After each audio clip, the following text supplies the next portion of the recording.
Hi, vinyl community. This is Andy coming at you not from Austin, Texas, where I'm usually at, but I'm in London, Ontario this semester, teaching a course at the University of Western Ontario.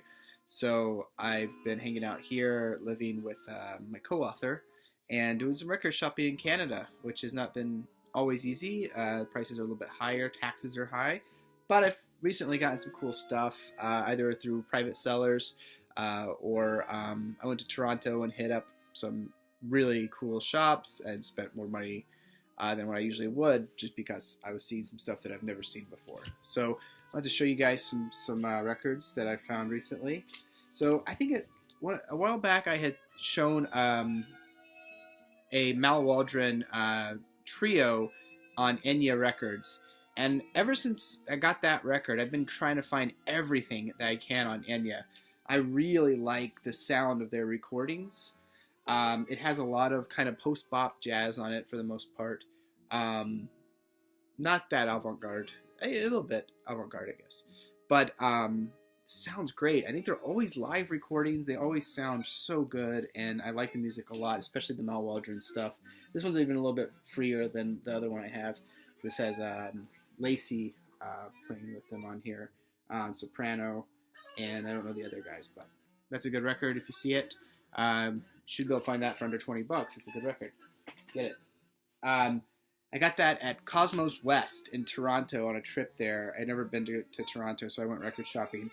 Cosmos is a place that I think is really divisive between record collectors because it's expensive. It's really expensive. But the dude has some stuff that you're not going to find anywhere else. When I was there, I didn't buy any of these because I just couldn't afford it at the time.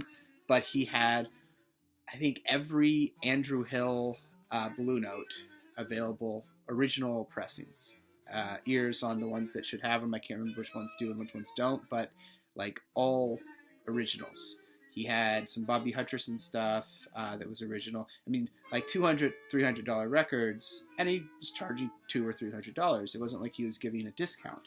But the other thing that he had was a lot of Japanese pressings, because the dude's Japanese, I think, and I think he must travel back or have a connection there. So one of the ones that I got was this Hannibal record. This is a tribute by... I've always just known him as Hannibal, but I guess his full name is Hannibal Marvin Peterson. That's a Japan-only release, Hannibal and the Sunrise Orchestra. I listened to this a couple times. I like it. It's out, but it's kind of soul jazz a little bit, I guess. But no vocals on this one. My other Hannibal record has choir on it. I don't always like the sound of a choir with this kind of music, so I like that one quite a bit. And again, it was a Japanese import. It wasn't cheap, but if you try to buy it on Discogs or something, it's going to come from Japan, so the shipping's going to be outrageous, and you're not going to get to listen to it before you buy it. So if you're in Toronto, I'd stop by Cosmos West. Be prepared not to buy anything or to spend a lot of money. But I liked it, and the guy was really friendly. I can't remember his name, but we talked about music for about an hour in there.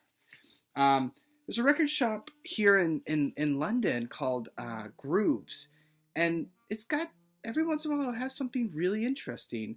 There must have been a Trinidadi or some Caribbean population here at some point. I don't know, because they have a lot of calypso music, but then they also have some of this like African funk and disco, which I really like. And this is a record I was just in there one day, bored, just looking through their world music section, and I found this. This is Ozilla 2001. This is a mid-70s release out of, I think, South Africa or thereabouts, maybe Nigeria. It's a Canadian pressing, so there must have been a fan base here.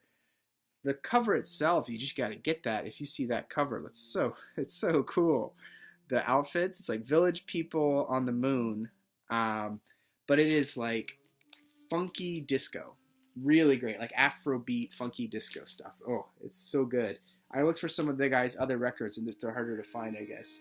I think this is maybe the only one that had a Canadian release.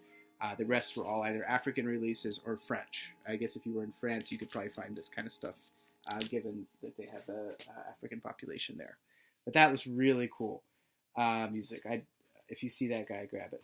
Another thing I found there at that record shop was I already had a copy of this, but mine was a little warped when I bought it.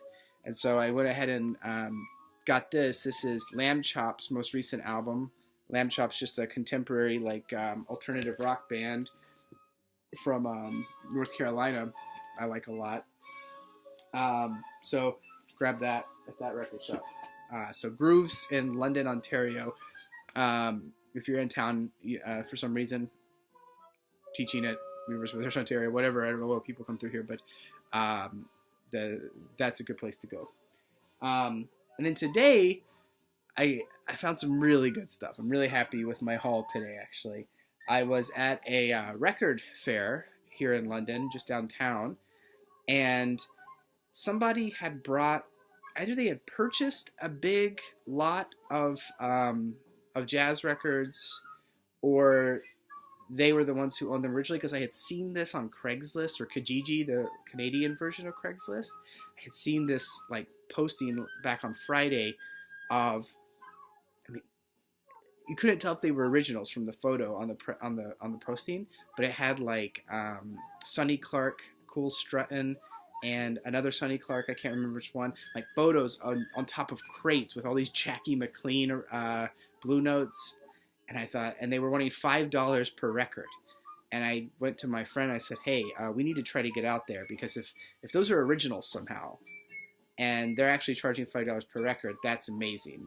Those are $1,000+ records, each and every one of them, if they're originals. But of course I didn't know this.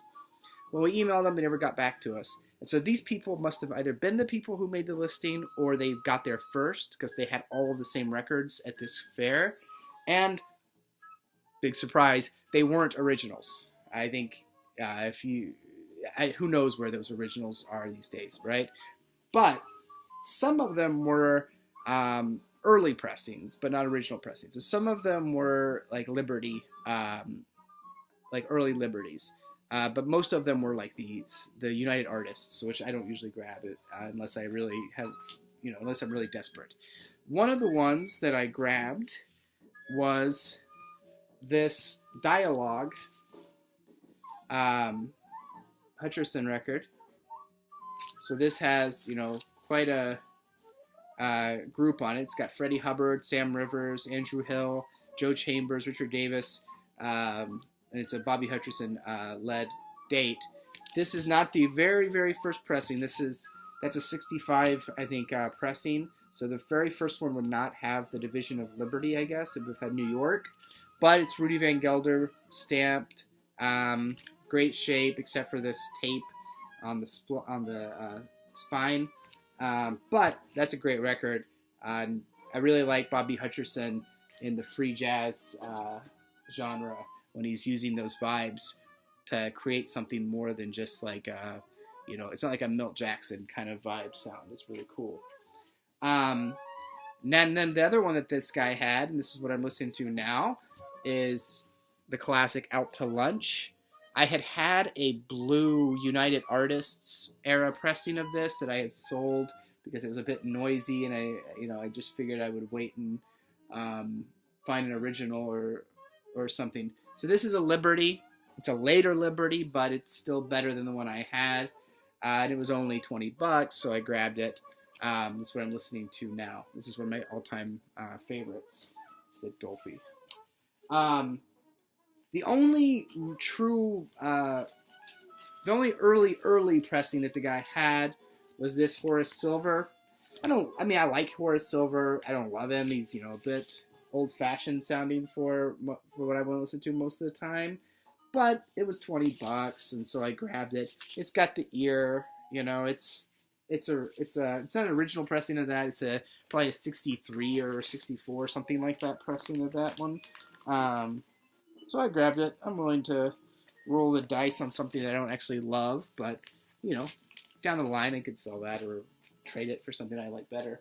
I'll listen to it. Another seller there, I think I came from a couple of guys who came from Toronto were selling some cool stuff. This is one of the ones I grabbed. This is another Enya pressing. This is Chico Freeman with Cecil McBee, Joe Gardner.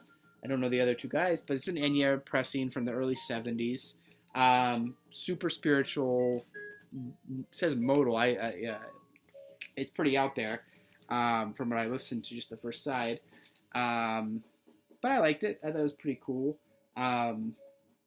Cecil McBee, I never really listened to him until recently, and I really love bass sound, the sound of a bass. You know, like I like the rhythm. I like rhythm sections, and I like it when they can get loose from just a locked groove. You know, and so he's really interesting. I like to listen to him. And the last thing I got, this was only a few bucks. I have no idea if it's any good. It's on the Soul Note label, which I don't usually have. I don't know if I have anything on Soul Note, but it's late 80s, so you kind of never know if it's going to be any good. But this is these are the guys well past their prime years. They're an elderly group here, but it's Mel with Ed Blackwell, Woody Shaw, playing a live set at the Village Vanguard in '86. So I haven't listened to that one yet, but I'm looking forward to throwing it on after, probably after out to lunch here. So that's what I picked up recently here. I have some stuff that I've gotten back in Austin that I don't have with me, including a Grail for me. I was able to score an original mono pressing of Shape of Jazz to Come, which is something that had been on my want list for over 2 years, 3 years, something like that, ever since I got into this stuff. So I was really happy to get that, but I didn't want to bring it up here with me just in case I lost it or something. I'll keep my eye out for stuff here. When I get back to Austin, I suspect I'll post a lot more videos because I'll be collecting more, and I'll have my home stereo where I like to listen to. Until then, see you guys later, and I'll keep watching the videos. Bye.